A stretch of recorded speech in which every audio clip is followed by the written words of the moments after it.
nakuha. For the record, all evidence points that there was no attack on the Senate. On the outside, wala tayong makikitang bullet hole going inside the building. Saan napunta yung pinaputok ng NBI? Sabi niya nagkapalitan ng putok eh. So saan napunta yung putok ng NBI? Oh, di ba kasabihin talaga ni Matibag, hindi yung putok na sinasabi niya nagkaputukan dahil putang na yung katabi ko may putok o may putok din ako, nagpaamuyan kami ng kilikili. Ang linaw nung sinabi eh. Gobyerno ang gumawa nito. Walang pumasok na NBI sa Senado. Hindi po natin alam kung sino yon. Anim yung gumungan, nagkagulatan. Bababa ka pa rin, hindi, atas ako. Pumutok siya, plus ka, pinutok ako rin. Pasok yung anim. Yun, nagkapalitan na ng putok. Oh, nagkapalitan ng putok. Pumasok yung anim.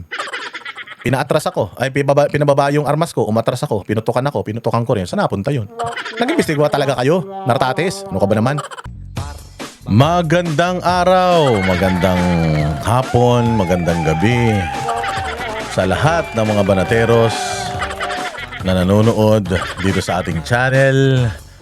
Ito na naman, nandito na naman ang inyong pinakapaboritong fake news, peddler sa balat na YouTube boss D. Ang vlogger na hindi dapat iniintindi. Ang vlogger na hindi dapat siniseryoso. Ang vlogger na hindi dapat kinapipikunan.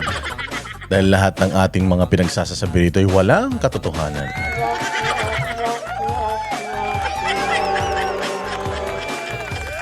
At pasasakitin na naman natin ang mga ulo at ay balon-balunan puso, isip at kaluluwa ng lahat ng mga kupal sa Pilipinas, mga animal, bisit, pabigat, walang silbi, switik at salot, putok sa buho, hindot, palamunin at sinto-sinto, mga baliw, abnoy, sabog, batak, bag, adik, pusher, kawatan, kurakot, magnanakaw, membro ng sindikatong kuratong baliling sa gobyerno, mga kidnapper sa Pilipinas, mga kidnapper sa gobyerno, lahat ng mga mandarambong, manguumit, mandurugas, lahat ng mga mandaraya, mambubudol, sinungaling, mga impakto, maligno, mga masasamang espiritu, mga demonyo, Satanas, Judas, Barabas, Hestas. Kamusta naman po ang buhay-buhay, panibagong araw, panibagong fake news na naman ang ating ipapakalat, mga bossing. Siyempre, bago tayo magsimula, papaalala lang natin ha, meron tayong Facebook pages, ang Boss Dada TV Facebook page. Dalawa po yan. Mag-follow po kayo diyan at i-share po ninyo mga videos, mga testimonials natin. Mga mga talking heads natin diyan. Mga reels natin. I-share nyo po yan. At syempre dito sa ating YouTube channel, lahat ng mga nanonood ngayon dito sa ating channel na hindi pa po nakasubscribe, subscribe po kayo, libre yan. Tapos i-share ninyo, i-like ninyo ang ating mga habang video. Pero kung gusto naman po ninyo ng may ikli lang, yung ating mga may ikling mga vlogs, nandiyan po yan sa isang channel natin. Nandiyan sa may ibabaw, yan o. Boss Space Dada Space 2.0. Labas po muna kayo dito, i-type po ninyo Boss Space Dada Space 2.0. Tapos mag-subscribe din po kayo, libre po yan. At kung natutuwa po kayo sa mga videos natin dyan, huwag po kayo mag-skip ng ads. Huwag po kayo mag-skip ng ads. Kung gusto nyo mag-skip ng ads, o kung ayaw nyo manood ng ads, o magpakulay na lang kayo. Hindi na masama, di ba? Kamusta naman po kayo, mga bossing? So yung mga lumabas, tapos bumalik, kamusta naman kayo? Buhay pa ba kayo? Ang saya, no? Ang saya-saya dito sa Pilipinas, saya-saya ng mga balita.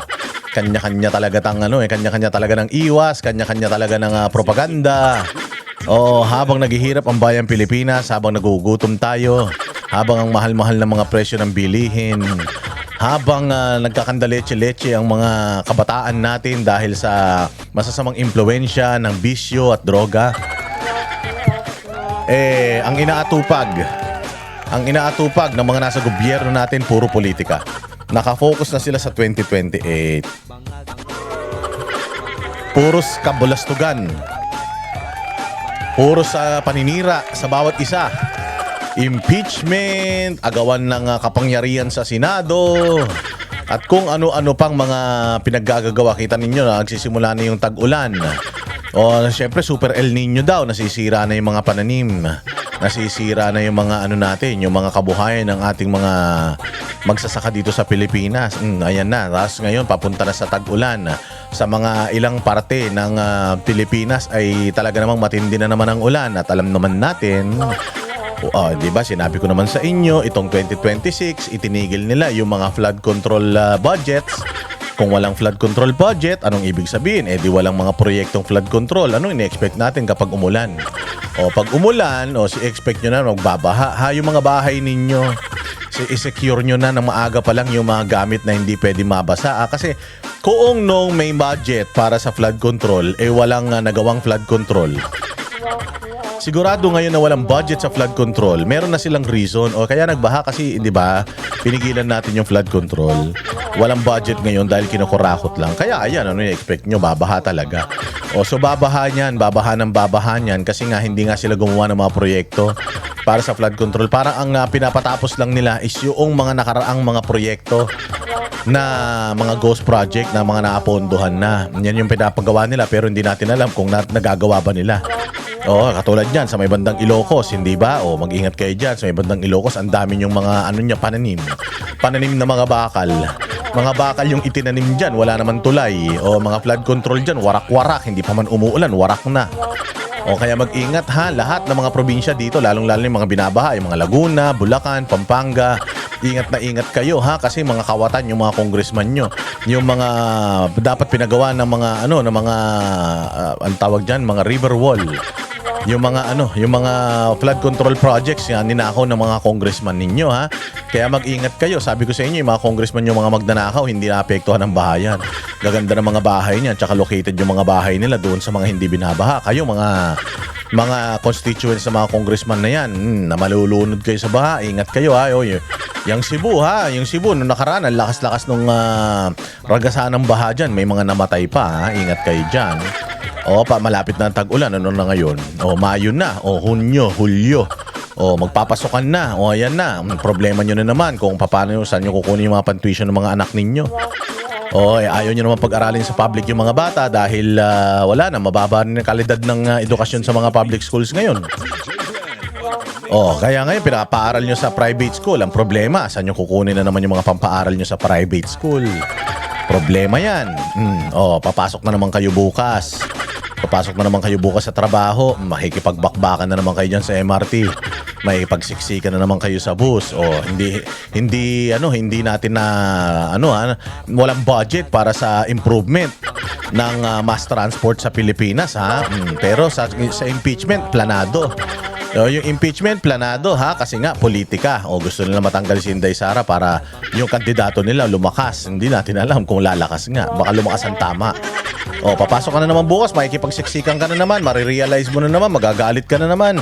Sasabihin mo na naman, ano ba naman itong klaseng na to, MRT na to, ilan lang yung tren. Siksikan na, yung mga putok ng mga kapitbahay nyo, mga putok ng mga katabi nyo, nagsilipatan na sa inyo kahit panay ang pabango nyo. Yung putok nila lumipat sa inyo, yung pabango nyo lumipat sa kanila. Ano pa mga kinakaharap natin? Ako po, wala na. Ubos na yung laman ng bigas natin. Paano yan? Pupunta ka na naman sa palengke, mamimili ka na naman ng tingi-tingi na bigas.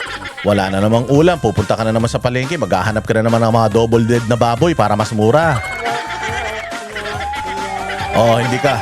Malayo-layo yung palengke, maglalakad ka na lang papunta kasi wala ka pa naman bitbit. Pauwi ka na lang sasakay kasi nga medyo mabigat na yung bitbit dahil nakapamalengke ka ng halagang 500 na halos wala naman nabili. Di ba? Hindi ba yan yung mga araw-araw na kinakaharap natin? May nakikita ba kayo na ginagawa ang gobyerno para tugunan yan? Ano makikita ninyo sa balita? Ano makikita nyo sa balita? Puro Senado, barilan sa Senado, si Senator Bato, ICC, impeachment, pukin ang ina ninyo.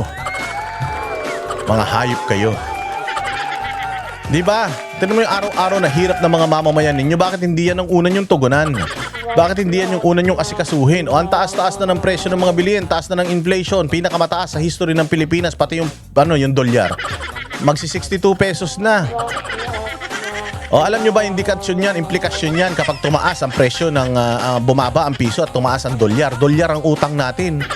Dolyar ang utang natin mga bossing. Kung nangutang ka ng Nung nangutang ka 50 lang ang utang mo sa $1, ngayon 61, magsi-62 na. O mantakin mo ilang porsyento yung itinaas. Di yung utang natin na ilang trilyon, o di tataas din yan dahil nga tumaas na naman ang presyo ang dolyar kontra sa Pilipino, sa peso. Oh, ano bang ginagawa? Paano mangyayari niyan? Tataas na naman yung mga bilihin lalo. Mataas na nga yung bilihin, tataas pa lalo. Tataas na naman yung gasolina. Bakit? Ang pinambibili natin ng mga ini-export natin, ini-import pala. Lahat ng mga ini-import natin sa labas, papunta rito sa loob, dolyar ang binabayad natin dyan.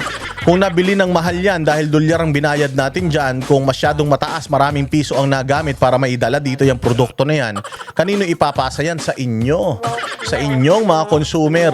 Kung dati nabibili nyo yung toothpaste, kung dati nabibili nyo yung shampoo ng halagang ganito lang, nako, madadagdagan na naman yan, pasanin na naman ng taong bayan yan. O anong ginagawa ng gobyerno? Nga, impeachment, Senator Bato de la Rosa, ICC warrant, agawan ng kaliderato sa Senado, mga putang ina ninyo. O, naku po, may sakit ang nanay mo. O, may sakit ang nanay mo, dadalhin natin ngayon yan sa ospital. Patay tayo dyan. Hindi matanggap-tanggap sa ospital ang nanay mo. Dahil sa pagpunta mo pa lang sa pila, wala na, sinasabihan ka na puno na yung ospital. Paano? Ang laki ng inutang sa gobyerno, ninakawan pa yung PhilHealth, hindi man nadagdagan yung mga kama diyan sa ospital. So ngayon, yung mga magulang ninyo, yung mga matatanda na dapat nasa mga ospital, nagsi-self-medicate kayo sa bahay na lang.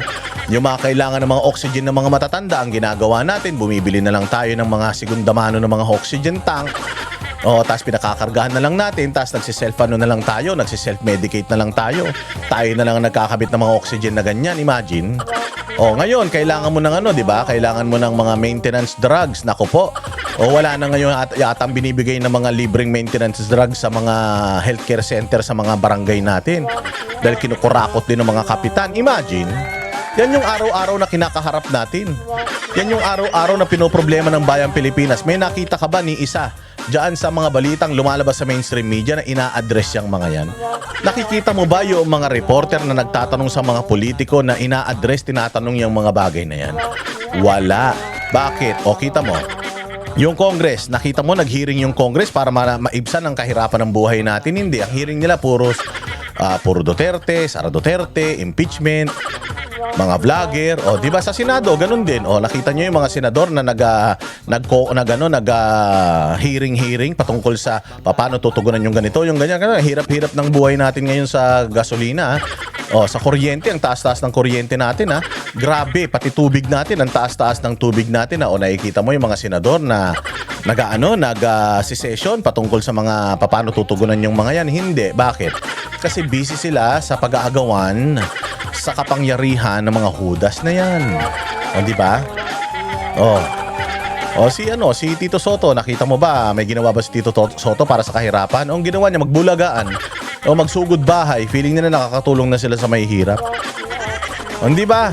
Problema mo na naman. Lalabas ka na naman mamaya. Naku po, papasok ka na naman ng trabaho. Medyo gabi, panggabi ka kasi call center ka. Patay ka niyan. Imbis na sana nakatipid ka, pwede ka na lang sana mag-jeep, tapos maglakad. Pero nakakatakot na ngayon kasi bakit? Naglaypa na naman yung mga masasamang loob.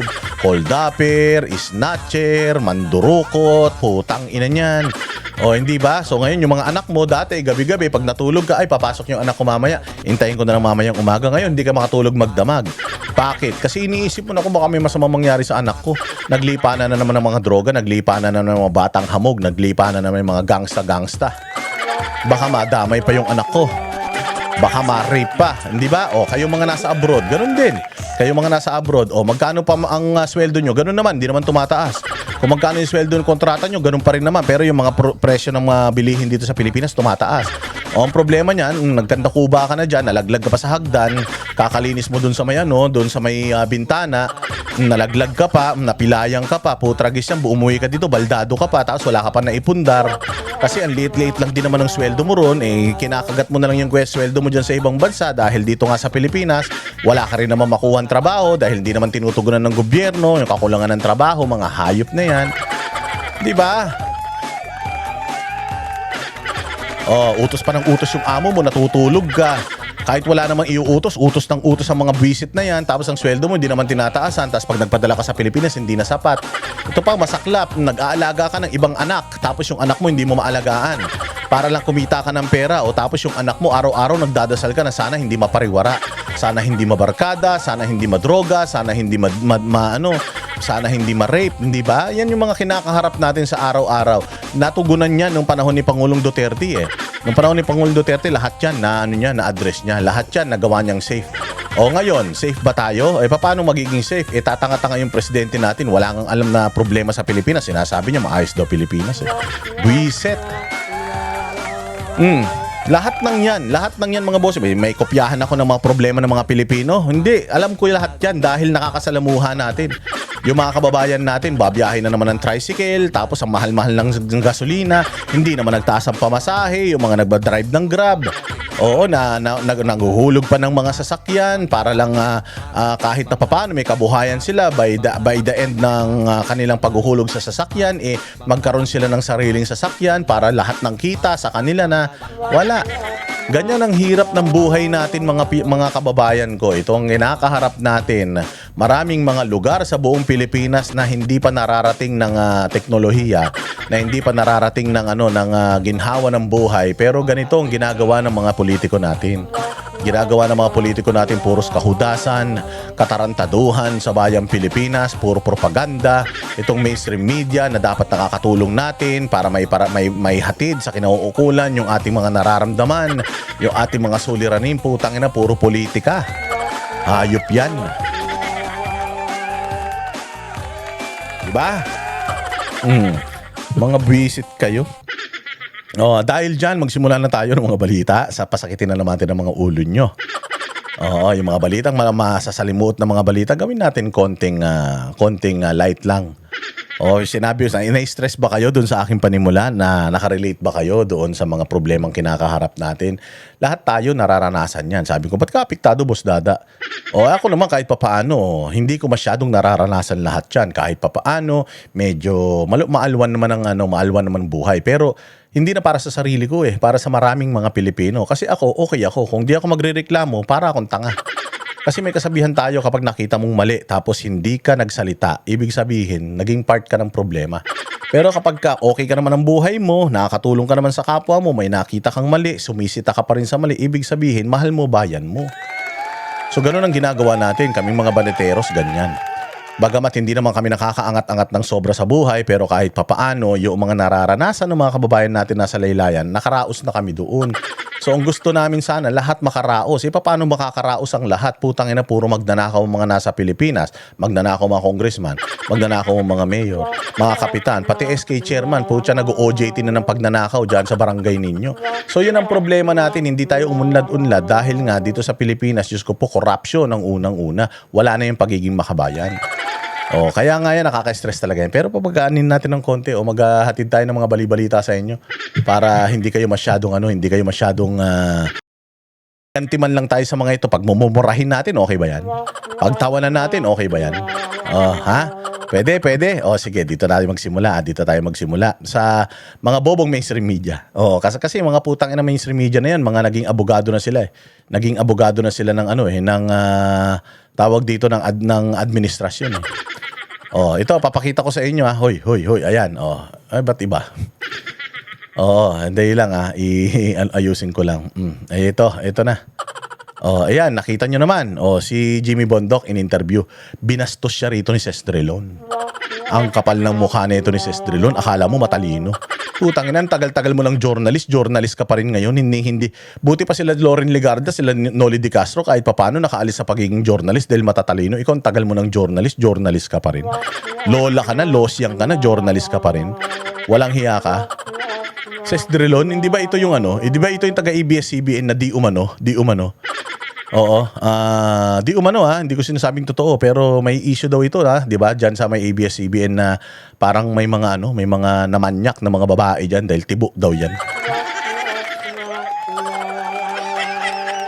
Di ko alam kung totoo yan o baka hindi naman totoo yan, chismis lang naman siguro yan.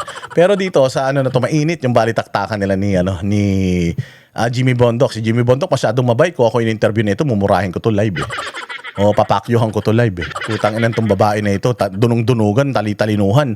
Akala mo abogado, journalist lang naman. Yabang-yabang nito mga journalist na ito. May mga producer man, mga ulol na yan, na gumagawa ng mga balita nila. Mga tigabasa lang naman ng balita yung mga yan. Oy, kinagaling ng mga yan. Marunong lang naman mag-English yung mga yan. Marunong naman mag-deliver ng balita. Sa tagal mo naman nagdi-deliver ng balita niyan eh. Pero nung nandiyan dyan naman sila Corina Sanchez sa ABS-CBN, magkakasama sila nila Mel Chanco, Corina Sanchez, sila hindi naman sikat yan, yung Ces Drilon na yan. Sumikat lang yan nung naging yata yan eh.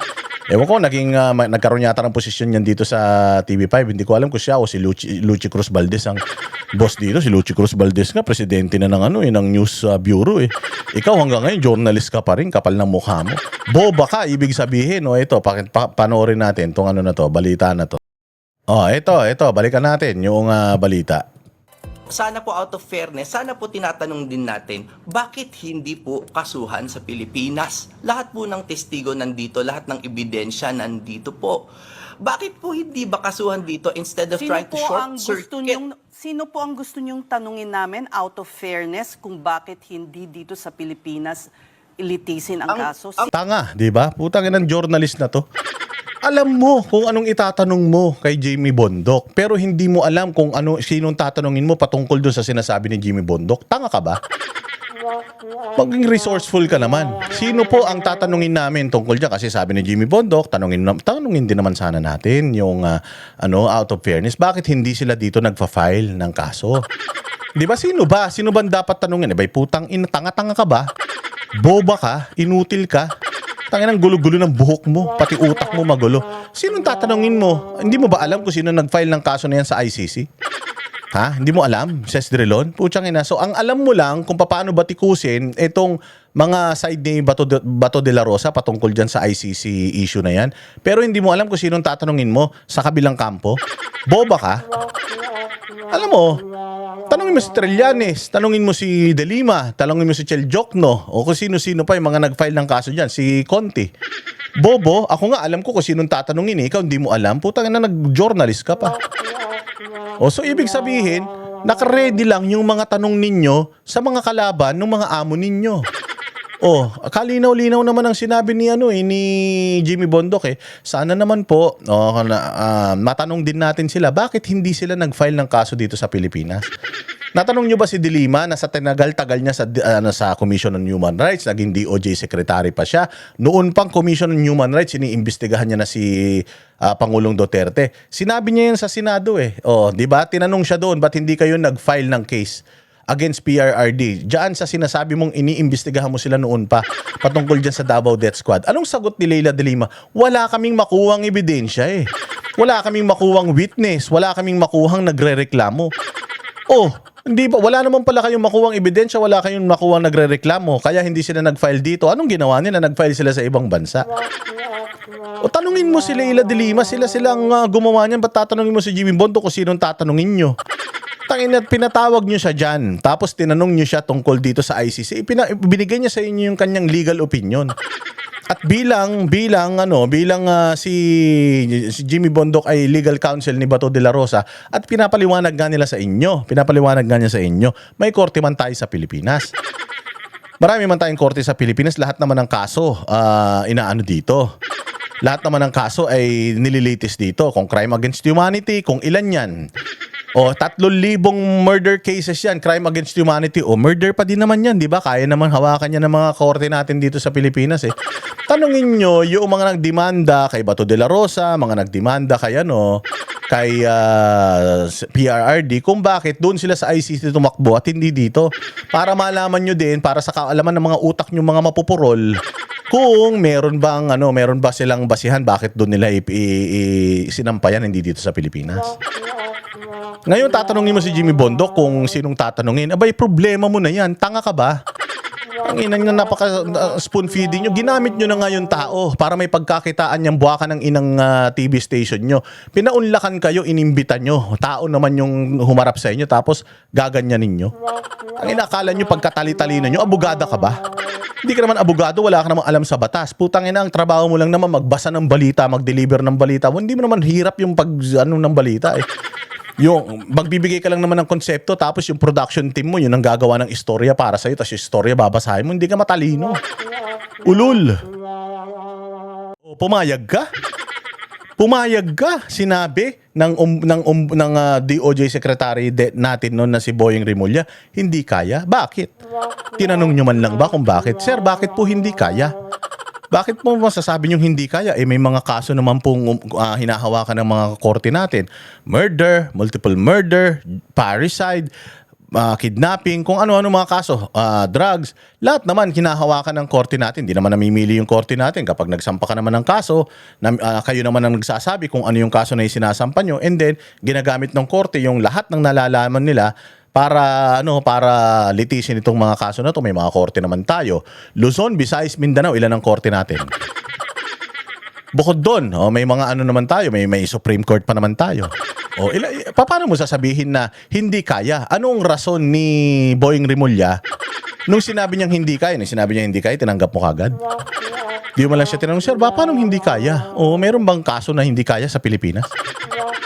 Kasi tama yung sinabi ni Jimmy Bondoc eh. Ang sabi ni Jimmy Bondoc, mas madali kung dito natin ifa-file. Bakit? Kasi yung mga testigo nandito sa Pilipinas, yung mga biktima nandito sa Pilipinas, yung mga ebidensya nandito sa Pilipinas. Imaginein mo kung doon gaganapin yan sa ibang bansa. Kailangan pa natin i-travel yung mga testigo. Kaya ba niyan umatin lahat?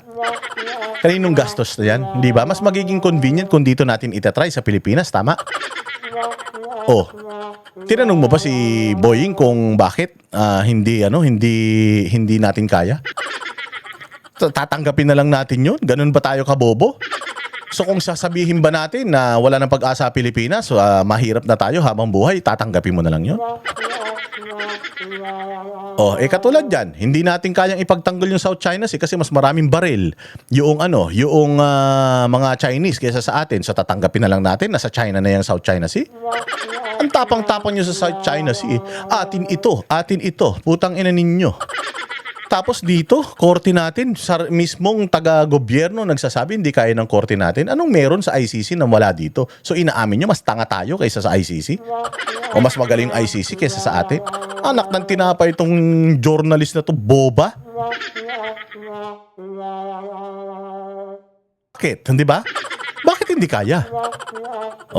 Sagutin mo. Sagutin mo, Ses Drilon, bakit hindi kaya? Putang ina mo, ikaw yung nag-i-interview eh. Bakit ako tatanungin? Igago ka, ikaw nag-o-open nung ikaw ang nag-o-open ng topic eh. Tapos pag ibinalik sa'yo, magagalit ka. Ang inan to, boba. Anak ng tinapay.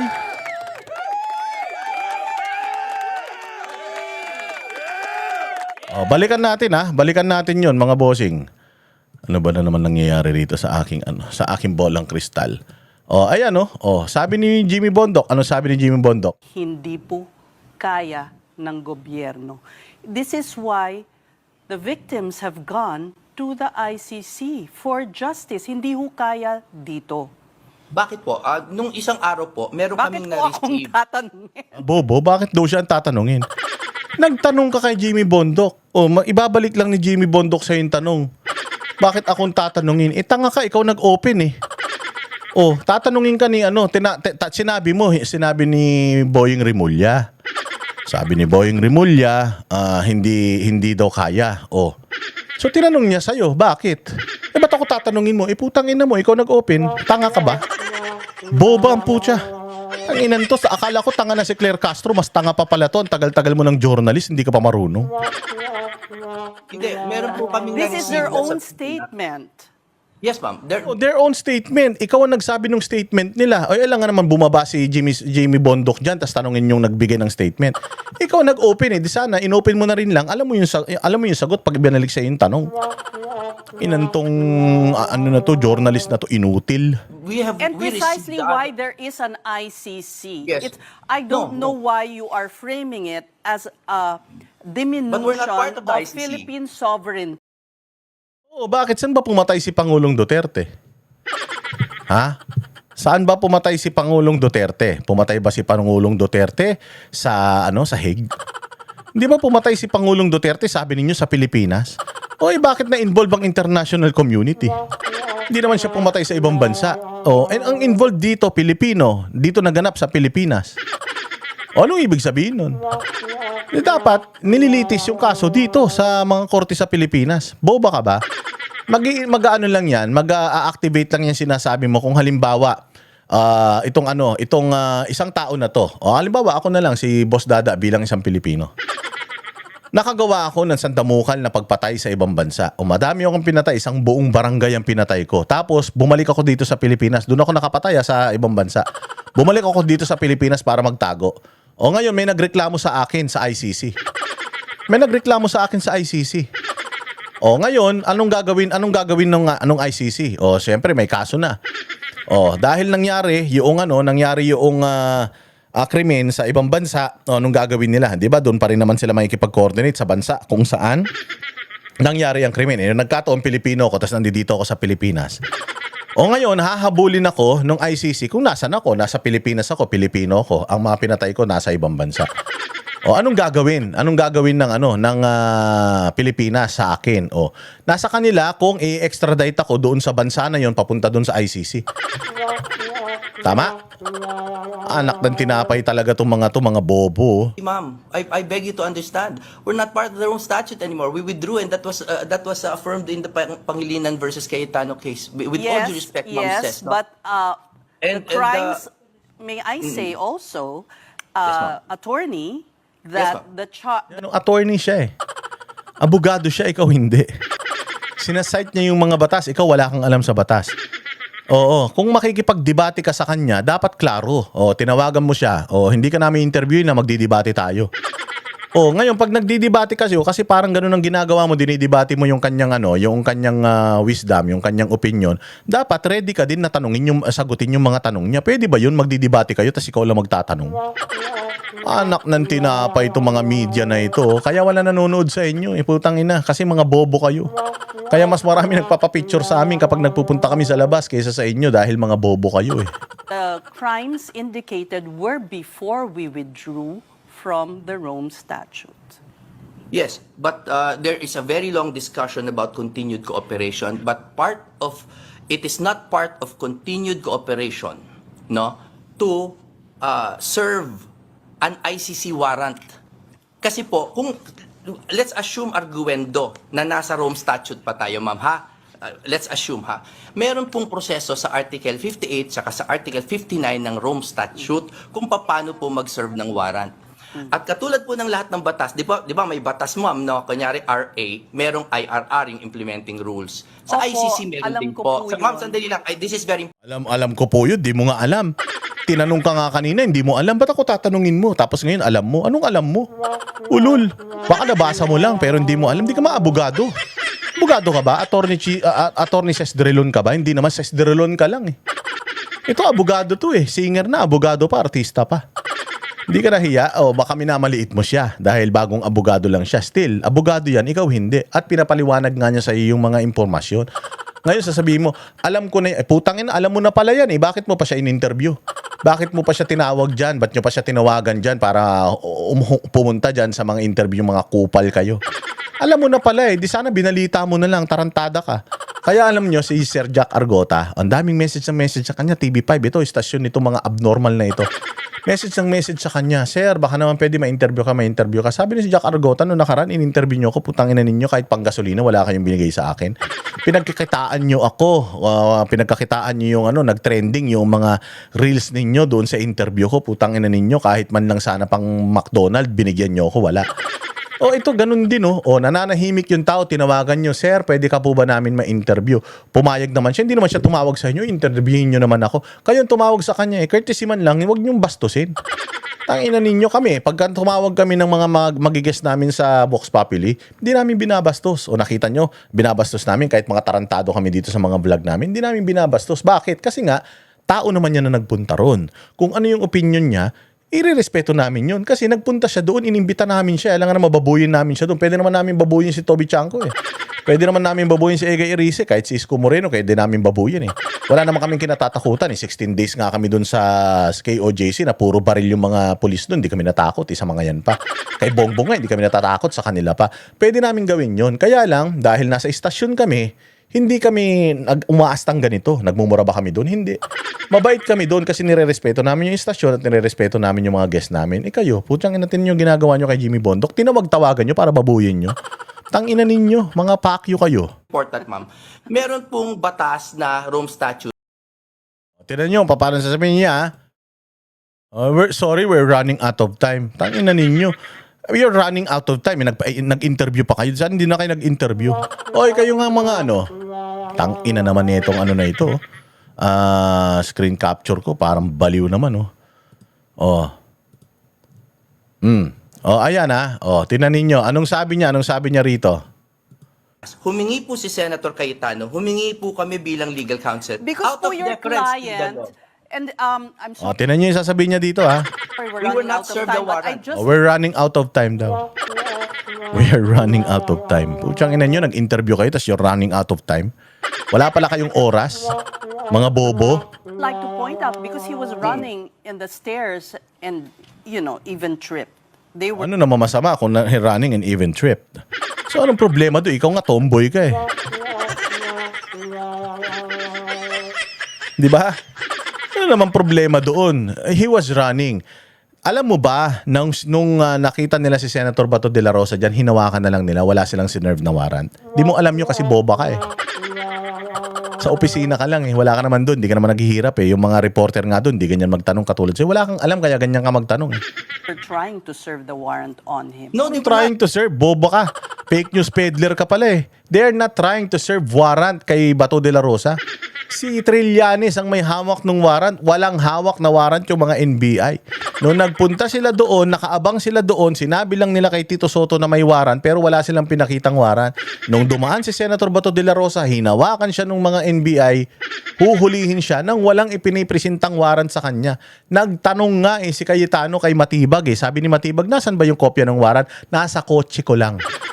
Ibibigay ko sa inyo. Hanggang ngayon wala pang binibigay na warrant si Matibag, tarantada kang babae ka eh. Boba. Hindi mo alam yung mga nangyayari tapos nakingialam ka. Utang ina niya yan ang sinasabi ko sa mga journalist kuno eh. Tali-talinuhan eh. Ang ina ninyo, wala kayong inangat kesa sa amin. Kami, alam namin yung mga nangyayaring balita. Kayo hindi. Binibigay lang sa inyo ng mga producer, binabasa nyo lang. Kung ano lang yung pagkakaintindi nyo, yung mga bobo naman kayo. Di naman kayo mga abogado. They were not in possession of the warrant. Then they admitted that. In fact, Melvin Matibag said to Cayetano that Di napahiya ka. They're trying to serve the warrant. Nadapa-dapa pa nga siya eh. Gago. They're trying to arrest him without even showing him the warrant. Stupida. Tangina ka, napahiya ka, no? Tingin ka sa camera, tingin ka sa oras. Kunyari, wala ng oras. we will give it to you, and then sabi niya, hindi, sa Tuesday na lang, and then next time na lang, and then next time na lang. They did not serve as a warrant, no? So, Anong dahilan mo na naman?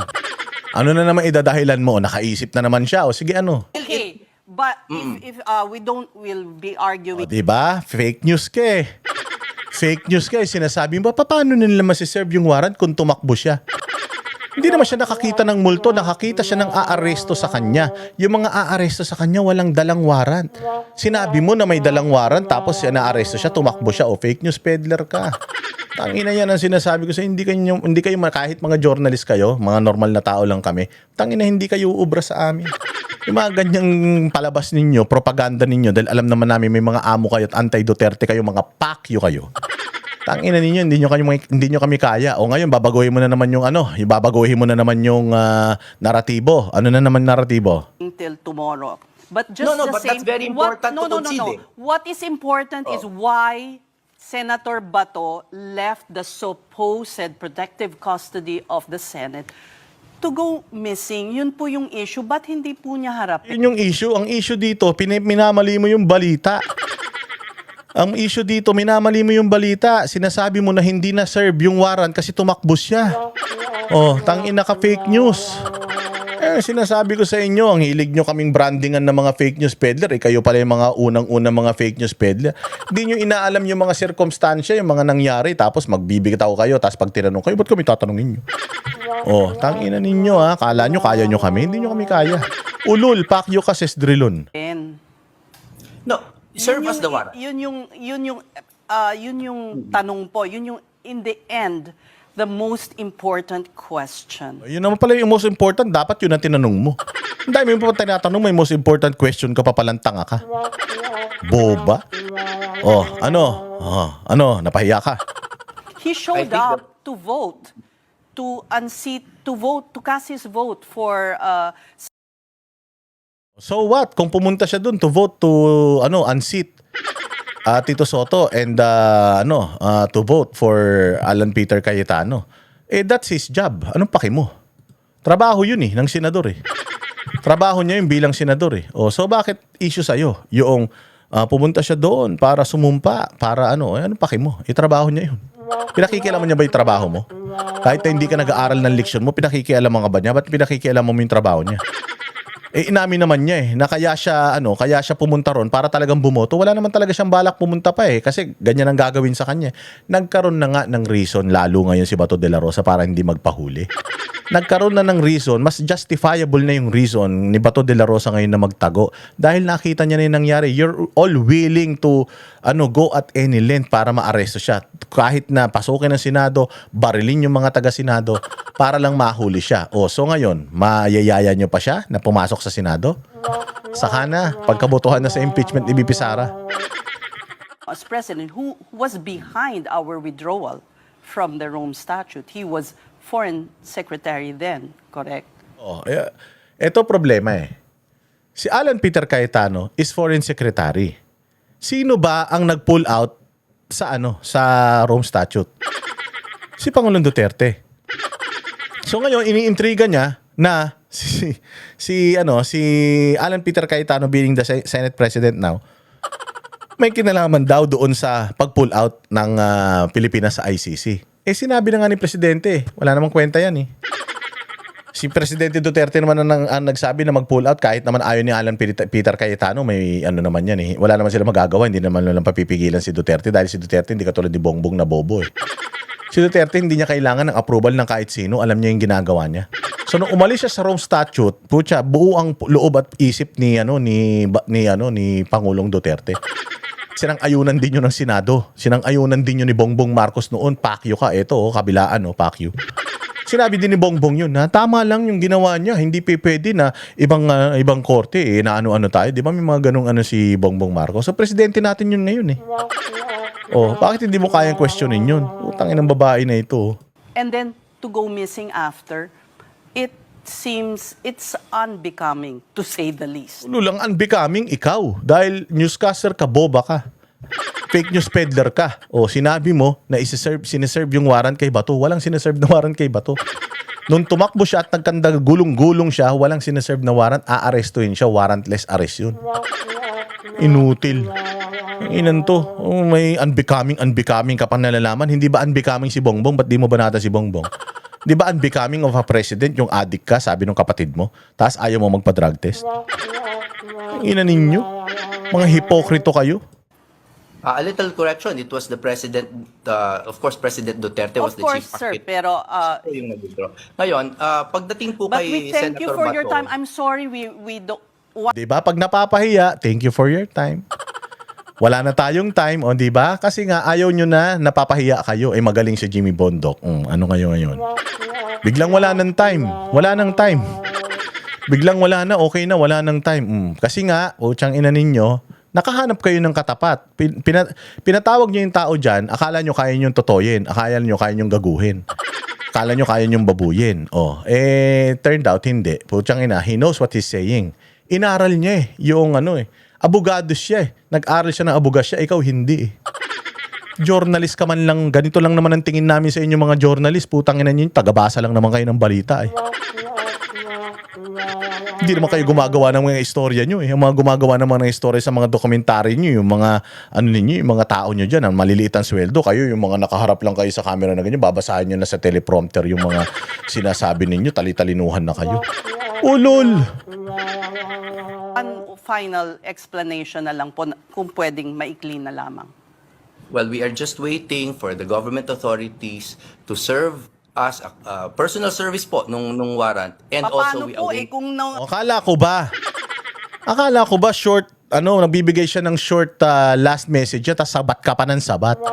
Kung meron ditong unbecoming of a journalist, ikaw yun. O ba't sumasabat ka pa? Binihiningan mo na nga ng final message eh. Wala na nga. Bakit sina-challenge mo pa yung final message niya? Gusto mo ba makipagdebate? Kasi kung gusto mo ipagdebate, magdebate kayong dalawa. Ay puta, ginagamit mo yung status mo dyan bilang journalist. Hawak mo oras, hawak mo beat. Missing na nga si Senator. Paano isi-serve? That is the purpose of the lawyers, ma'am. We are Bobo. Paano isi-serve? Tanga ka pala eh. Representante yan eh. Mga abogado eh. Pwede namang ibigay yung warrant sa abogado eh. Tapos yung abogado ang magbibigay nun sa kanyang kliyente at kakausapin yung kanyang kliyente para sumuko. Kung ayaw sumuko ng kliyente niya, boss niya yung kliyente niya, wala siya magagawa. Patawa-tawa ka pa, bobo ka eh. Ha? Ses Drilon, patawa-tawa ka pa, tanga ka. Kaya nga sila, we are legal representatives of Senator Bato de la Rosa. They can give us a copy of the warrant so that we will know what to do and exhaust all legal remedies para di ba may mga motion to quash. Motion to kung ano-ano pang mga motion para mawalan ng bisa yung warrant na yon.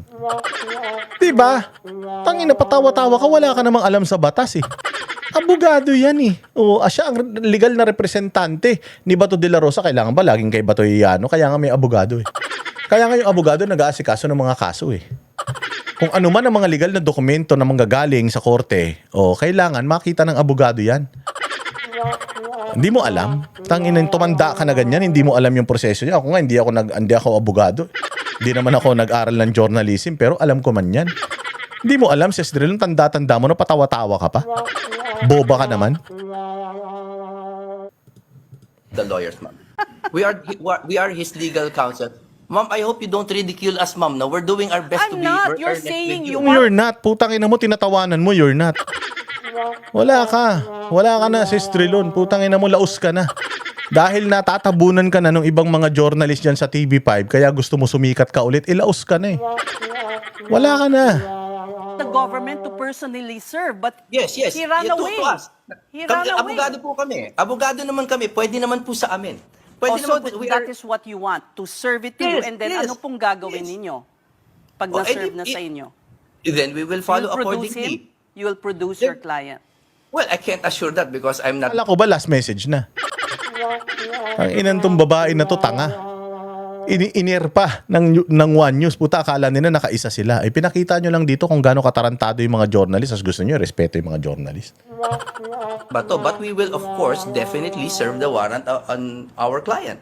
Kasi po ayaw nilang sundan yung sistema. They're Okay, not so following the law that they're invoking. this is what you're saying. You are willing for the government to serve the warrant on the legal counsels, and you will do your utmost best to produce your client. Did I understand it dadaan po correctly? sa proseso, no? Dadaan po sa proseso, sa PCTC and all that, alam po ninyo. I'm sure you've heard all of that. Pag dumaan na po sa tamang proseso and competent judicial authority, then pwede na nating pag-usapan ang pag-appear ni Senator Bato. Pahiya. Ang ina ninyo, ha? Kala nyo kaya nyo si Jimmy Bondo ka? Ulul. Bagitong bagitong abogado yan. Pero pumasa yan sa pagiging abogado. Hindi katulad ninyo, mga ulul kayo, mga journalist kayo. O katulad to, halimbawa ito si Julius Babaw. O yung balita na yan, yung ibabalita niya, siya ba gumawa niyan? Yung papel na hawak niya, siya ba nag-type niyan? Hindi. May mga production team yan, may mga producer, may mga writer yan. Ang utak ng balita, yung mga nasa likod ng camera, yung mga nasa harap ng camera, alam mo ginawa niyan? Ayan, mag-makeup, magpapogi, magbarong, mag-Amerikana, yun lang naman trabaho nila. Tapos basahin nila yung balita, yun lang. Mas magaling sila kaysa sa mga writer, hindi. Kita mo si Ses Drilon, kayabang-yabang, kala mo kung sino. Napahiya ka ngayon kay Jimmy Bondoc, hindi mo siya kung si Marcoleta, ginanyan mo, putang ina, nakarinig ka kay Marcoleta ng isang malutong na wala kang pakialam sa'yo. Pakinggan natin tong chismis sa Senado. Ayos ba? Ganyan magbalita.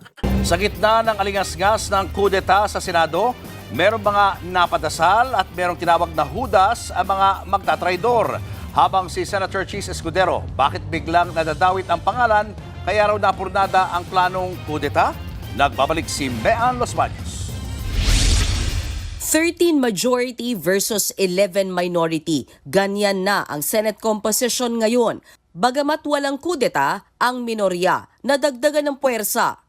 Mula kasi sa independent, lumipat sa kampo ni Senate Minority Leader Tito Soto sina Senators G.V. Ejercito at Mig Zubiri. Sa isang interview, sinabi ni Zubiri na natauhan siya sa nangyaring putukan sa Senado noong nakaraang linggo.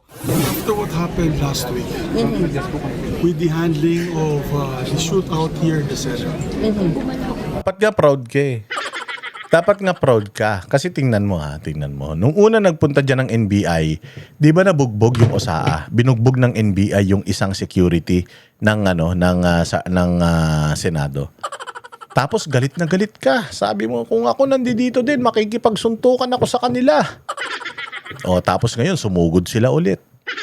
Pag sugod nila, yung bagong Sergeant at Arms, may instruction na ipagtanggol mo itong tahanan natin. Hindi pwede yung ginawa nung unang Sergeant at Arms na bakla. Na pinabayaan na yung tao niya bugbugin lang netong mga NBI na ito. Eh tayo ang may-ari ng Senado, sila ang dumayo dito tapos tayo pa ang nabugbog. O ngayon, itong OSAA, matapang siya. Nakita niya may mga armadong kalalakihan. Hindi niya alam kung totoong NBI yun o hindi. Pwede mo naman sabihin, NBI to. Pero hindi naman talaga sila NBI. Mga komunista sila, hindi ba? Pwede sila magpanggap eh. So nakita mo na armado. Tapos nandoon sila sa pinto kung saan nagko-konekta sa Senado. Tapos binabarena nila yung pinto. Anong ibig sabihin nun? O ikaw, alam mo ba, ba't yung binabarena yung pinto? Kasi ilalak lang namin. Ganun ba? Buti sana kung ganun. Hindi eh. Sino kayo? NBI. NBI kami. May mga armas kayo. Ibaba nyo yung mga armas ninyo. Hindi binaba yung armas. Anong gagawin mo? Kapag pinababa mo yung armas at hindi binaba yung armas, anong gagawin nun? Di babariling ka nun. So dapat nga matuwa ka eh. Di ba? Kasi bahay mo yan, gwardiya mo yan. So parang gwardiya mo, inatake yung bahay mo, pinagtanggol ng gwardiya mo yung bahay mo, tapos isisihin mo pa yung gwardiya? Anong klaseng tao ka, Mig Zubiri? Nung una makikipagsuntukan ka sa NBI kamo tapos ngayon nagbago isip mo. Tarantado ka. Ang inan to, walang betlog. Binastos na nga ni BBM yung tatay mo, BBM ka pa rin eh. Ganyan ka kawalang prinsipyo. Pati yung tao na nagtanggol sa bahay ninyo, putyang ina, ipagkakanuno nyo. Walang hiya na yan. Kung yung nagtanggol sa bahay mo, pagkakanuno mo, sigurado ako yung mga constituents mo, pagkakanuno mo rin yan. tauhan ako, nagulat ako para sa institusyon na ito. At napaisip ako ng malalim. I prayed hard and discerned, I sought for discernment. And I said, it's about time that we make a stand. Bago yan, So, Mig Zubiri, ginamit ang Diyos. I prayed hard. Okay. Sige so kay Mig Zubiri, pwede gumamit ng Diyos nilapitan ni Zubiri si Senator Win Gatchalian na ini-interview noon ng media. Inakbayan niya at sinabing, May I just say, this is my candidate for Senator. napangiti na Ang inan to, bakla. Bading ang sana dinila mo sa tenga. Ginano mo sana para talagang obvious na bading ka. Ang inan to, epal. Walang iyang tao na ito. Walang bayag. ng dyan si Gatchalian. Ayon naman sa isang source ng News 5, kayang maghatak ni Senator Chis Escudero ng hanggang 4 na senador para mabago ang liderato ng Senado. Kinausap umano ng minorya si Escudero pero humingi ito ng mabibigat na kondisyon na hindi raw kayang ibigay ng minority bloc sa kadahilan ng paano naman daw ang dignidad na Tinan nyo kinausap, kinausap si Chis Escudero ng minorya.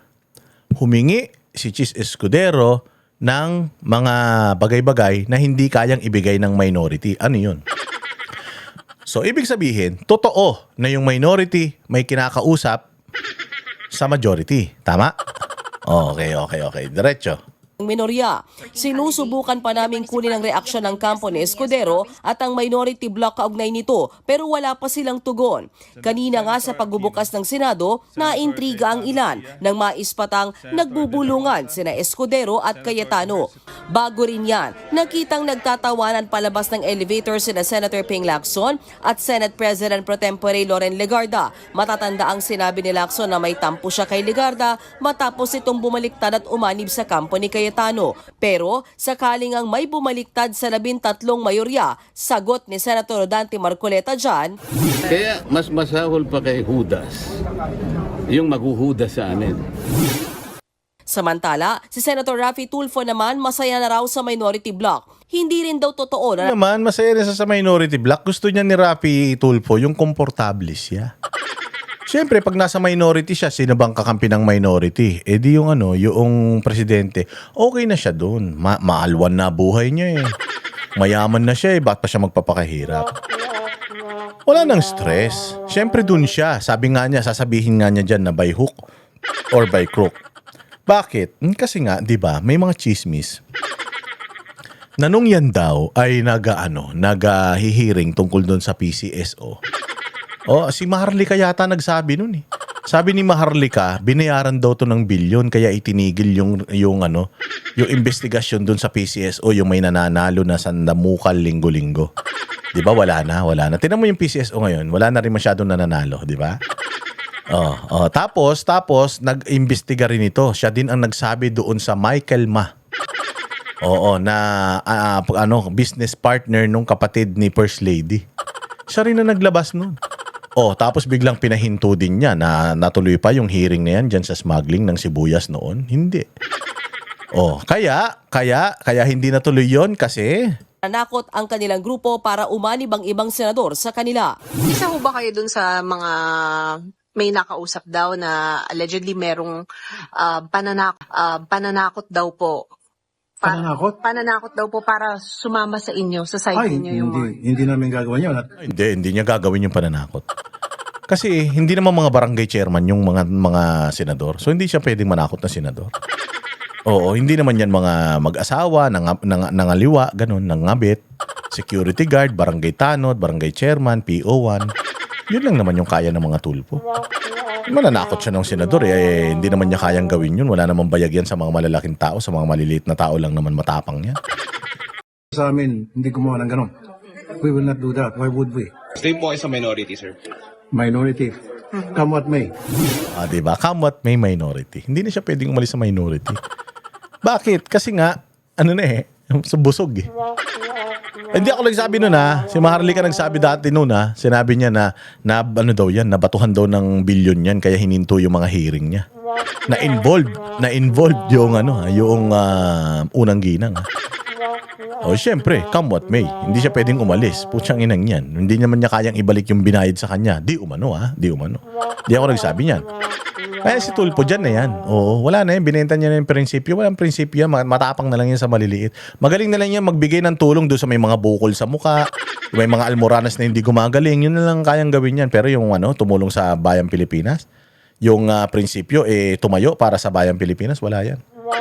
Kaya naman tumutulong yan sa mga Kaya naman yan tumutulong doon sa mga pumupunta sa kanyang istasyon. May mga sponsors naman tumutulong dyan. Di naman kanya lahat yan. Kaya man siya tumutulong dyan kasi pinagkakakitaan niya yung mga yun. Titingin siya kung ano yung magandang istorya. Pag may magandang istorya, ilalabas niya, ibibideo niya, tapos kikita na milyon-milyon yung video na yun. Tapos, magkano lang yung binigay niyang tulong dun sa kinuhanan niya ng video na yun. Ganyan naman trabaho ng mga tulpo. Huwag na tayo maglokohan. Kahapon ang tanungin si Cayetano tungkol sa maugong na kudeta, ipinagpapasa Diyos na raw niya ang lahat. Last time I felt like this was during the time ng Hello Garcia. Kasi it's just so, ito ay tama. I'm imperfect as anyone else. But it's a walk of faith Tatanggalin mo na ako. So, I just have to make sure that every day is a day I really use to the optimum. Gamitin ko talaga yung kapangyarihan na binigay sa akin ng Senate President to do good. Dahil mula pa kahapon nadadamay ang Diyos mula sa prayer event ni Cayetano hanggang sa mga interviews ito, biro tuloy ni Palace Press Officer Undersecretary Claire Castro sa Senador sa programa ng One News na Political Beat. Pero Lord, ikaw yung sikat na ngayon Lagi ka nababanggit ni Senator Alan Cayetano. Diba? Pag si Alan Cayetano nagbanggit ng Lord, anong mamasama ron? Palibasa kasi Claire Castro, wala kang Diyos. Kaya galit na galit ka kay Cayetano pag ginagamit niya ang Diyos. Kasi gano'n naman talaga Pagkatapos ng konstitusyon, Biblia na dapat yung binabasa mo. Ikaw putang ina ka, bobo ka Wala kang alam, wala kang utak Hindi nga nagets ni Lord yung joke mo kasi walang kakwenta-kwenta yung joke mo Ginagamit daw lagi ni Alan Peter Cayetano yung Diyos. Gano'n din naman, hindi ba? Sila de Lima, pupunta ng misa. Yung mga NPA, mga kasabwat ng NPA, pumapatay sila ng tao sa bundok tapos pumupunta sila sa EDSA Shrine. 'Di ba? O kanina si Mig Subiri nagdasal daw siya. O bakit 'yun hindi mo pansinin? Bakit yung pagiging relihiyoso ni Cayetano inaano ninyo? Bakit sa Iglesia ni Cristo galit kayo? Bakit sa KOJC binababoy nyo? Ganyan ka na ba kademonyo, Claire Castro? Na pati Diyos hindi na pwedeng gamitin? Ikaw lang may karapatan? Tangina, sobrang pagkadiktador nyo naman. Kung relihiyoso si Alan Peter Cayetano, mabuting leader pag relihiyoso kaysa katulad ng leader na amo mo na adik. Adik, walang Diyos. Tanginan yan. Saan ka makakita ng presidente? Tsanginang yan. Sabi nung kapatid, adik. Magnanakaw yung mga magulang. May palibasa yan ang sinasamba mo. Pag yan ang sinasamba mo, Claire Castro, pera, wala ka talagang Diyos. Kaya pagtatawanan mo yung mga taong nagko-quote ng salita ng Panginoon. Kasi wala kang Panginoon. Ang Panginoon mo, pera. And you're making fun of yung paggamit ni Alan Peter Cayetano ng Diyos. Samba sumusumpa ang presidente, hindi ba sa Biblia? Di ba? So kasama ang Diyos dito sa pamumuno, sa totoo lang. Mayroon lang separation ng church and state, pero dapat talaga ang puso ng isang leader umiikot sa good morals at makukuha mo yung mga good morals na yan kapag naniniwala ka sa Panginoon. Paribasa mga satanista kayo. Dito mo makikita na Satanas ang sinasamba na itong mga buwakan ng ina nito dyan sa Malacanang. Kasi galit sila na ginagamit ni Alan Peter Cayetano sa kanyang mga vlogs yung Panginoon. Sa makadiyos siya. Nung pake mo. Galit ka na ngayon sa mga tao makadiyos. Kaya naman pala binaboy nyo yung Kingdom of Jesus Christ dahil wala kayong Diyos baka po basta hindi ko po kukunin si Senator Alan, mahalaga po yun. Hindi kasi laging Lord. Opo, Lord, God, at Lagi ka nababanggit. Oo. Grabe, no? Mocking even the faith of the person. Ganun na kayo kababoy, ganun na kayo kadumi, Claire Castro. Just for you to ridicule the person, pati yung faith niya, pinagtatawanan mo. Sa impyerno ka mapupunta, Claire. Sa correctional sa impyerno ka mapupunta. Tandaan mo yan. Makakarmahin yung buong pamilya mo, pati yung mga anak mo. Ganda pa naman ang anak mong babae. Kakarmahin kayong lahat. Tandaan mo yan.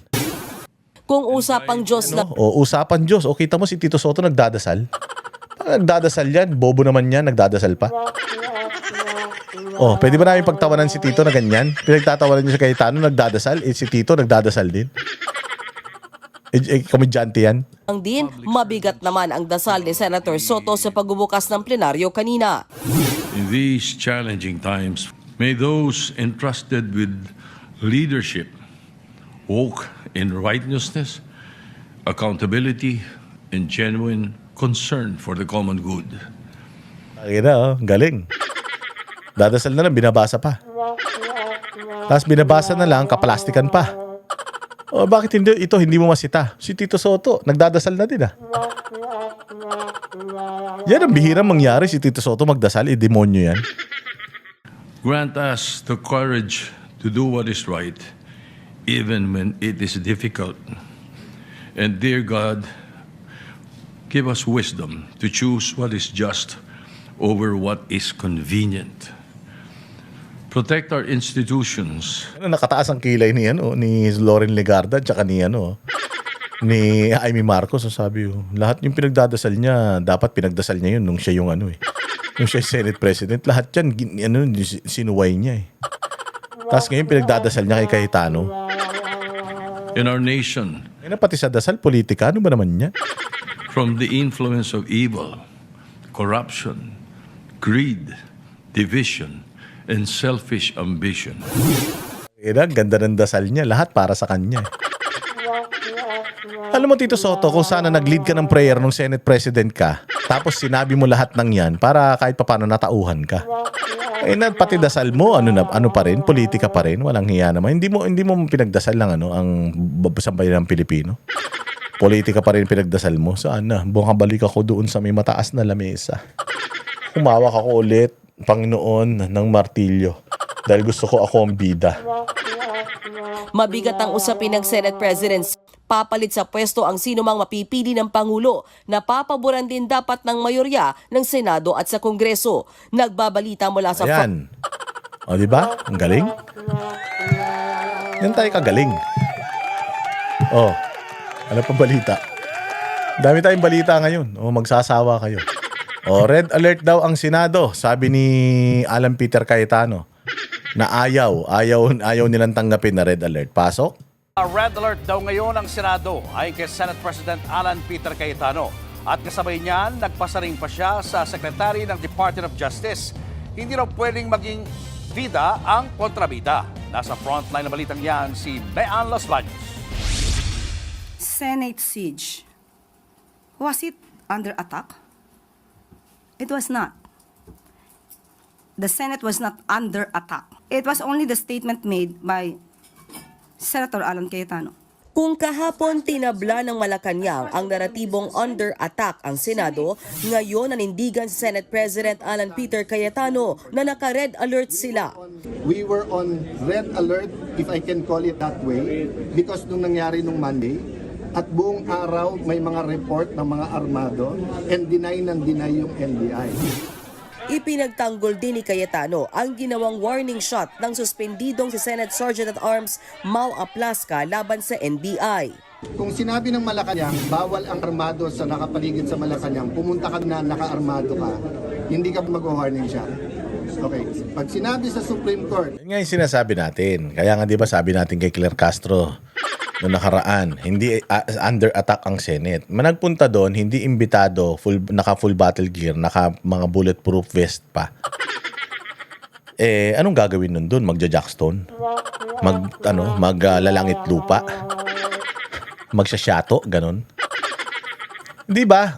Sabi ko nga, may dala akong barena. Pupunta ako doon. May dala akong baril. Naka full battle gear ako. Pupunta ako sa harap ng Malacanang. Anong gagawin sa akin ng Malacanang?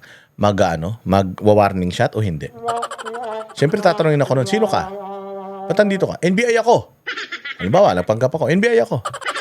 Baba mo yung armas mo, hindi ko binaba. Anong gagawin sa akin ng mga PSG? Babarilin ako. Bakit? Kasi they will try to protect the palace. They will try to protect the president. Trabaho yun ni Aplasca eh. Tama? Halimbawa, meron akong dalang barena. Binabarena ko ngayon yung gate ng Malacanang. Tapos sasabihin ko, hindi, pumunta na lang ako doon sa PNP, doon sa Krame. Tapos may dala akong barena, meron akong baril, naka-bulletproof vest ako, tapos binabarena ko yung gate nila. Hindi ako tatanungin nun, sino ka? NBI ako. Ba't mo binabarena yan? Wala lang, ilalak ko. Para hindi na kayo makalabas. Anong gagawin ng pulis sa akin? Di ba arestuhin ako ng pulis? Kung hindi, dahil mayroon akong high-powered na baril, ibaba mo yung armas mo. Pag hindi ko binaba, anong gagawin sa akin ng mga pulis? Di ba babarilin ako? Hindi ba ganun din? Halimbawa, may hawak akong baril, may hawak ka rin baril. Ibaba mo baril mo, ako otoridad, ikaw hindi. Ibaba mo baril mo, ibaba mo baril mo, ibaba mo baril mo. Pag bumunot kang ganun, babarilin ka ng pulis. Tama? Di ba? Diyan nga yung mga nanlalaban. Nakita niyo yung mga video sa Facebook. Yung mga video ng mga egoy na sa mga pagdadrive, tapos ububunot sila ng baril, binabaril sila ng mga pulis. Ubus pa yung magazine, dire-diretso, di ba? Bakit? Kasi nga, sinabi, wag kang bubunot, tapos bumunot. Anong mangyayari? Alimbawa, ako si Aplasca, sinabi ko, ibaba niyo yung baril nyo, hindi nyo binaba, anong gagawin nyo dun sa baril nyo? Di puputok nyo yun sa akin, di unahan ko kayo. Tangina, kailangan kong protektahan itong ko tama? Yun na nga, sabi ko nga sa inyo, may hinuli akong kriminal. Hawak ko yung baril ko, nakatutok ako sa kanya. May baril siya, nakita ko, may baril ka, wag mo nga hawakan yung baril mo, hinawakan yung baril, anong gagawin mo? Tangina, antay mo pumutok siya sa'yo? Bobo yarn. Ina ninyo. pag pumunta kayo dito armado, mag-coordinate muna kayo. Pumunta kayo, hindi kayo nag-coordinate, hindi ba mag-warning shot? The circumstance is very important. Pinasaringan pa nga niya ang anyay Police General na nagsasabing hindi dapat nag-warning shot. Pero yung maglabas na ng mga talking heads, yung mga nagsasalita na hindi dapat ng warning shot, napakadelikado. Pati ang PNP yung general na yon, para niyang natanggalan ng depensa ang Malacanang at saka ang Supreme Court sa Pupunta kaya tayo sa Malacanang, tapos magdala tayo ng baril. Tingnan natin kung anong gagawin ng Malacanang sa atin. Umalis kayo dito. Ayaw namin. Dito naman, nasa labas naman kami ng Malacanang kahit armado kami. O, maglakad lang tayo doon, armado tayo. Ako man, meron akong permit to carry. O, pupunta ako doon, may dala akong baril, hawak-hawak ko, ganyan. Naglalakad akong ganyan. Tinitingnan ko lang yung mga gwardiya. O, bakit? Problema mo, nasa labas kami, nasa loob kayo. O, palakad-lakad akong gano'n. Anong gagawin sa akin ng mga taga-PSG? Threat ako. Bakit ako nandoon uninvited tapos may dala pa akong armas? Pinabababa yung armas ko, ayaw kong ibaba. Anong plano mo sa akin? May plano ka masama, di ba? May plano ka masama sa presidente. Tama? O, so anong gagawin ng Malacanang? Aantayin nila na mabaril ko pa yung presidente? Babarilin na nila ako, antimano. Protocol yun eh. Ngayon, itong PNP, sinasabi nila, hindi daw protocol ng PNP ang magpaputok. Hindi naman siya PNP. Hindi naman PNP si Amplasca eh. Call of duty yun eh. Dahil siya ang security ng Senado at kailangan niyang proteksyonan ng Senado, yun ang trabaho niya. Kaya kung sa tingin niya yun yung tamang gawin para mag-retreat etong NBI, babariling ko sila o magpapaputok ako para umatras sila, para matakot sila at hindi nila ituloy yung masamang binabalak nila. O kita mo, naging effective. Nagpulasan yung mga NBI nung nakarinig sila ng putok. Akala kasi ng NBI, hindi sila papatulan eh. Yung unang Sergeant at Arms, binugbog yung tao niya eh. Ng mga NBI mismo, sinasakay ng walang warrant doon sa sasakyan nila. Buti nakapiglas yung tao eh. Hindi ibig sabihin yung NBI may balak na gawin na masama. Hindi mo sila pinapupunta ron tapos ang sasabihin nila binabantayan lang nila yung painting. Kaya na painting lang yung babantayan nyo, meron pa kayong bulletproof. Sino magnanakaw ng painting dyan sa GSIS kung di ba naman kayo mga ulol? Hindi nga namin alam na may painting pala dyan. Bakit? Meron bang tawag dyan? Meron bang ang tawag dito yung threat na nanakawin yung painting na yan? So, common sense eh. Common sense. O, hindi naman PNP. So kung sa PNP, bawal mag-warning shot, retired general, wala na sa serbisyo ito si Amplasca at si Amplasca is acting as the OSAA. So, yun yung call niya during that time na pag itong mga ito nakapasok dito, magkakabarilan dito. So, ang gagawin ko, magwa-warning shot ako para umalis sila. Because, sinabi ko na yung authority ko eh, huwag kayong papasok dito, bawal kayo dito. Ano yung mga armas nyo ibaba nyo? Hindi nila binaba, anong gagawin? Magpapaputok ako. Eh, willing din mamatay si Amplasca. O yung mga NBI, hindi willing mamatay, nagtakbuhan. Oh, successful yung ginawa ni Amplasca? Oo, bakit? Hindi sila nakapasok sa Senate eh.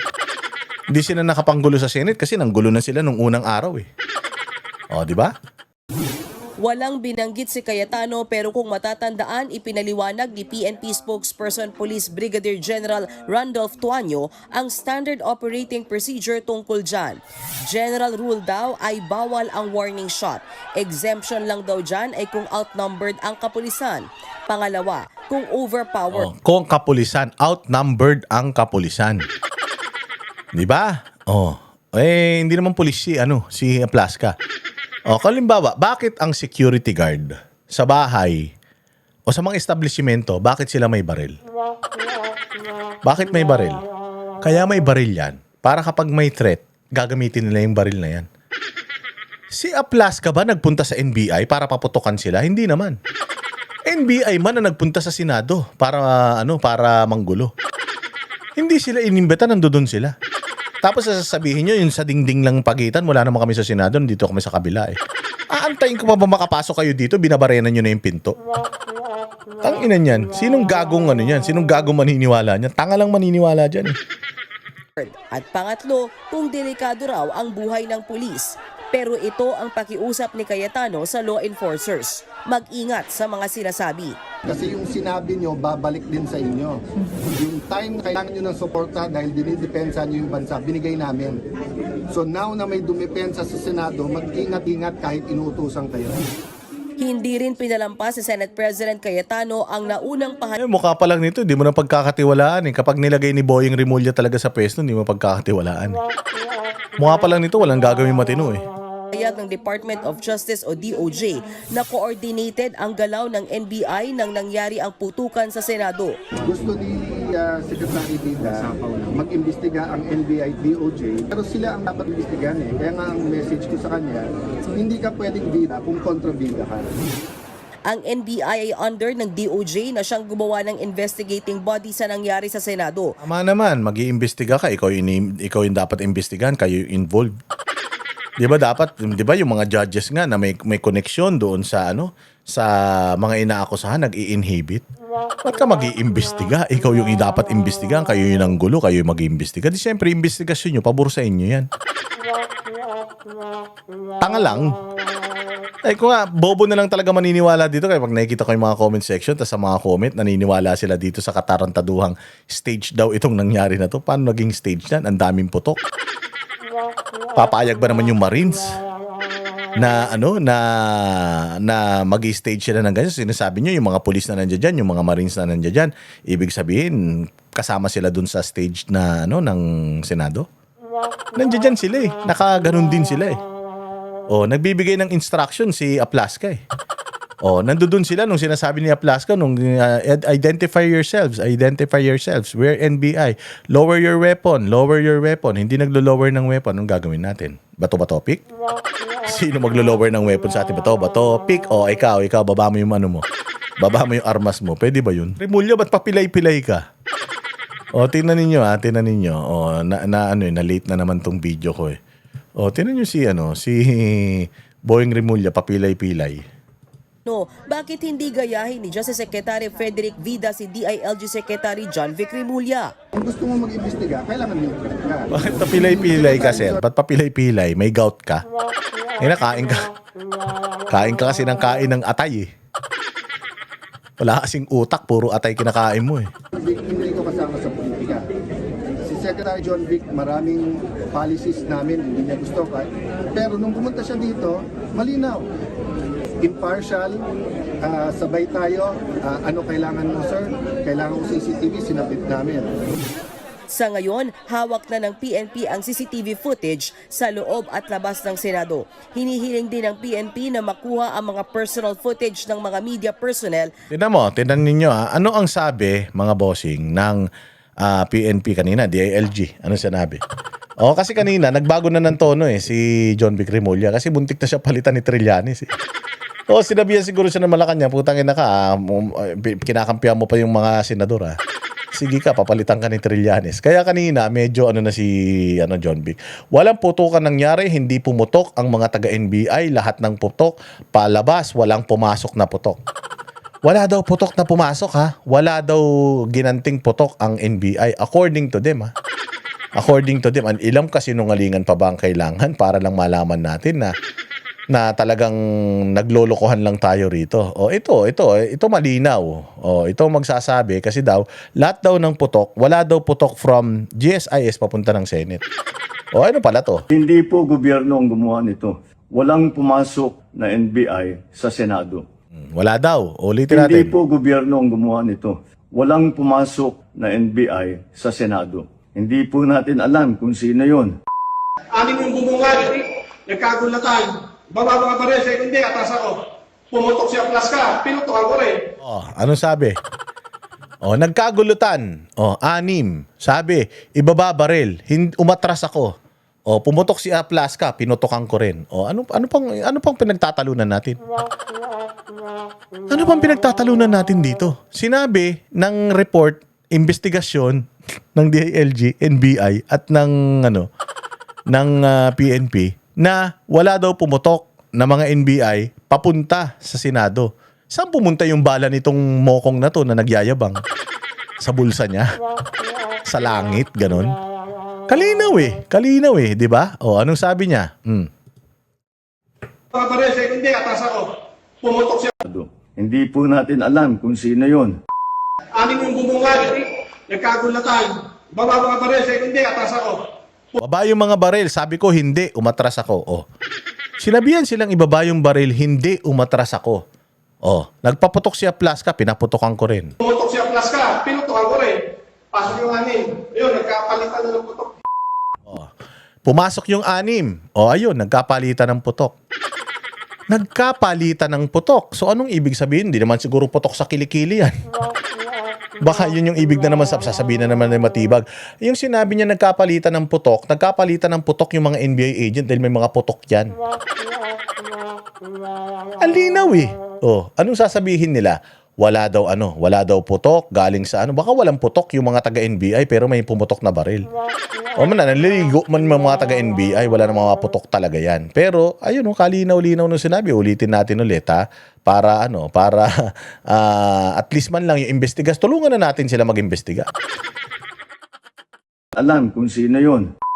Anim yung bubungan, nagkagulatan. Bababa ka pa rin, second day, atras ako. Pumutok siya plaska, pinutokan ko rin. Pasok yung anim. Ayun, nagkapalitan na ng putok. Nagkapalitan ng putok. Malinaw, tama? Ano yung lumalabas ngayon na naman ng NBI? Lumalabas sa investigasyon nila na wala na naman daw. Nung una sabi merong 5-7 basyo na nakita. Sabi pumutok daw. Ngayon hindi na naman. Wala na naman daw pumutok. Kalinaw-linaw dito, nagkukwento pa tong mayabang na ahente na to. 'Di ba na nagkagulutan, 6 sila. Sabi bababaril. Hindi ko binababaril, umatras ako. Pumutok siya plaska, pinutokan ko rin. Ano ngayon? Yan sabi ko sa inyo, huwag niyo nilokohin taong bayan. Mas malinaw pa sa sikat ng araw itong ginawa niyong kahayupan dyan sa Senado. Hindi kayo... Pag ito lahat ng ito nagkaroon ng hearing dyan, tapos lahat ng itong mga video na to lumabas, paano nyo ngayon sasabihin? Hindi totoo yan. Putok lang sa kilikili, nagkaputukan lang sa kilikili kasi 3 araw na kami hindi naliligo. Walang pumasok na NBI sa Senado. Pumutok siya plaska, pinutokan ko rin. Hindi Pumutok siya plaska, pinutokan ko rin. Diba? Tapos sasabihin nila, walang pumutok. There was no attack. Ito, yung sasabihin nila. There was no attack. Ayan na, wait lang. Ayan. Nangyaring pag-atake sa Senado kahit nagkabarilan na. Ipinresinta na rin ang ilang kuha ng CCTV na mas magbibigay linaw sa mga nangyari. Live mula sa Malacanang, nasa frontline ng balitang yan si Maricel Halili. Pagkatapos ng 6 na araw na masusing pag-iimbestigasyon, paghagila po ng lahat ng available videos, interviews, affidavits, ay marami po kaming conclusion na nakuha. For the record, all evidence points that there was no attack on the Senate. There was no attack. Sinabi na nga ni Kuya pag atras ni Aplaska, pinutukan din niya Anong hindi atake yon? Anong tawag doon? Depensa? Ay nako, wala kayo. Hindi nyo kayang itama yung mga nakuha na ng video at kumalat na sa social media. Hindi.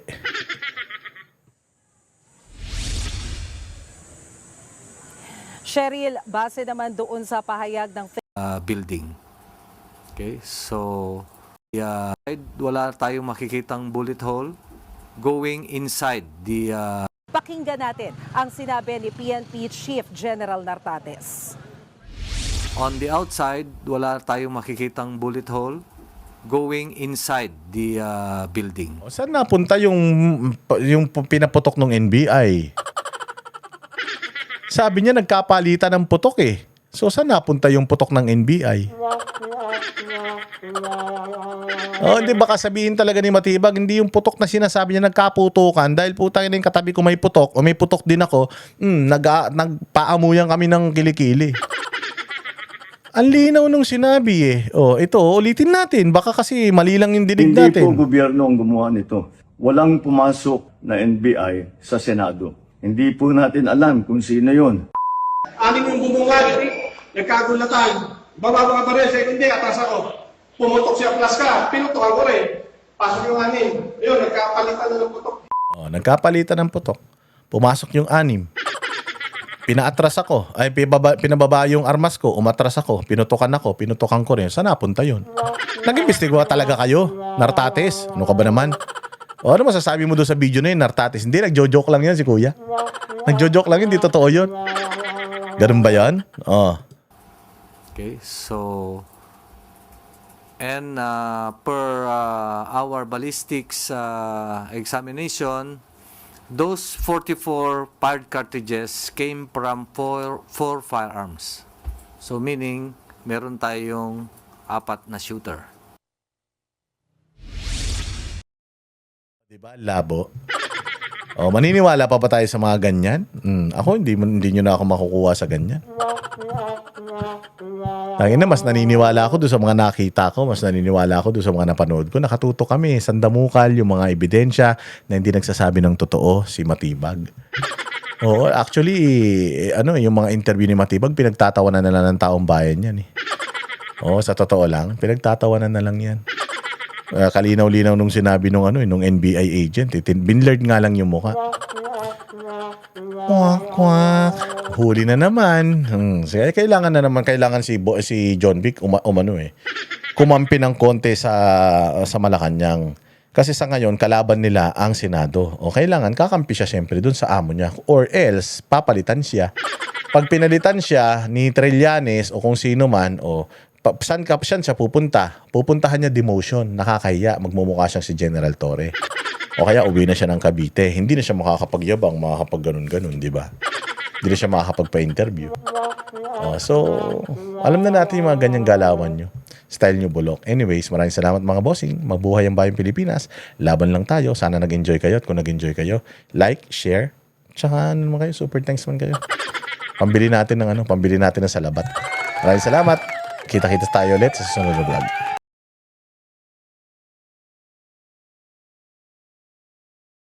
Kami ang boses ng masa, hindi natatakot. Katotohanan lang, di kami nalulunod. Walang bahid ng sismis, lahat ay totoo. Kahit sino ka pa, pag mali ka babanatan ka. Walang pinipili kulay, wala kaming kinikilingan. Basta para sa bayan, kami lalaban. Pagdama palakpakan, pag mali banatan. Di matitinag, di matatakot, para sa bayan tuloy ang sigaw. Sa harap ng kamera, walang halong takot. Mga baluktot, lahat kayo'y tutumba. Ang hustisya at totoo, yun lang ang mahalaga. Kahit sinong harang, di kami matitinag. Walang pinipiling kulay, wala kaming kinikilingan. Basta para sa bayan, kami lalaban. Pag tama palakpakan, pag mali banatan. Di matitinag, di matatakot, para sa bayan tuloy ang sigaw.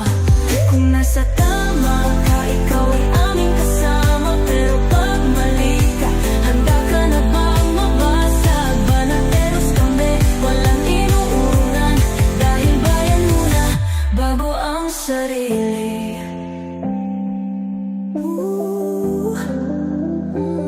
Bago ang sarili.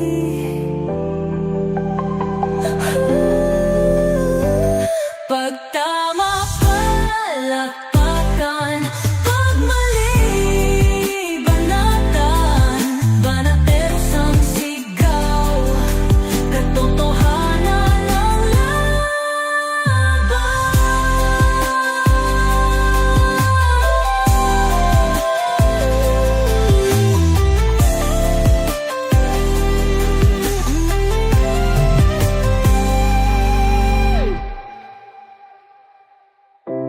Sa harap ng kamera, wala